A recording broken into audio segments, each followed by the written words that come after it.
So now let's see how C becomes A times B plus C can be implemented in terms of row times matrix multiplies. But before we do that, let's just sort of recap how we got here. We looked at C becomes A times B plus C.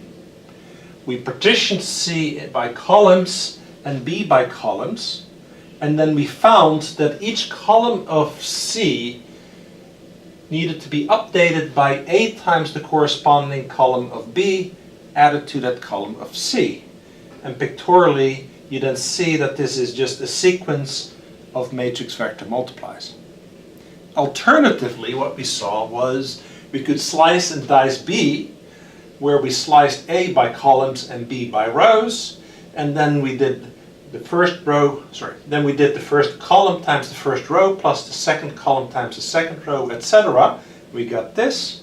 And then if you think about it and you realize that A0 is a column and B0 is a row, and so forth, you recognize that this is merely a sequence of rank 1 updates that can be used to update matrix C. Okay? Now what are we going to do? We're going to take C and we're going to partition it by rows.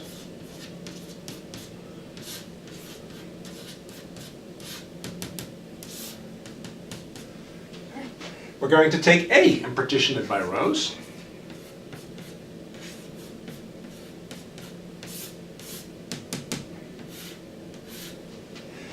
We're going to leave B alone, and we're going to add that to C partition by rows.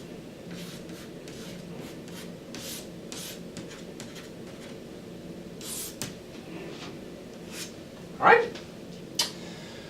Now, this is merely the first row times B for the first row, the second row times B for the second row, and so forth.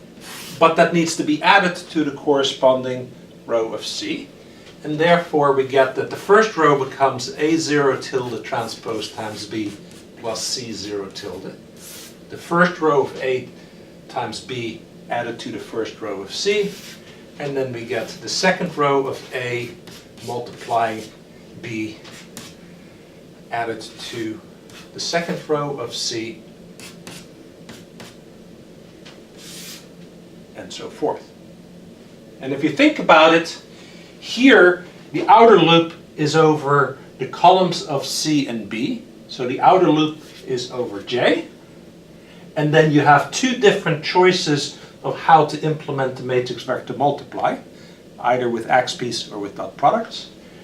Here the outer loop is over the columns of A and the rows of B. So that's over the P index. And we recognize that rank 1 updates can be done either with axes by columns or axes by rows. And then finally over here, what we recognize is that this here is indexed over the rows of A and the rows of C. That's indexed by I. And then we end up with a row times matrix plus row operation to update each of the rows, and each of those can be done in two different ways, either with dot products or with XP operations.